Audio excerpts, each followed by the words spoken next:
তো এতক্ষণ ধরে হচ্ছিল প্যান্ডেলের কাজ, প্রায় 2টো বাজতে চললো, আর ওরা এই জাস্ট বেরোলো, মানে সকাল থেকে কাজ হচ্ছে প্যান্ডেলের।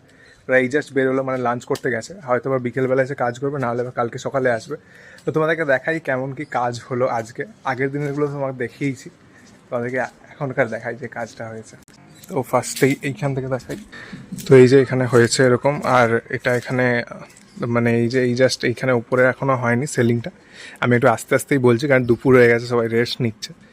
তো এখানে জাস্ট উপরে এই সেলিংটা জাস্ট করা হয়েছে, এখানে একটা জাস্ট সিটিং এরিয়া হবে বসার জন্য, আর এগুলো তো ঘেরা হবেই। প্লাস এটা হচ্ছে মায়ের মেন যে প্যান্ডেলটা, মেন মণ্ডপটা এখানেই তৈরি হয়, যেটা তোমাদেরকে বলেছিলাম যেরকমই।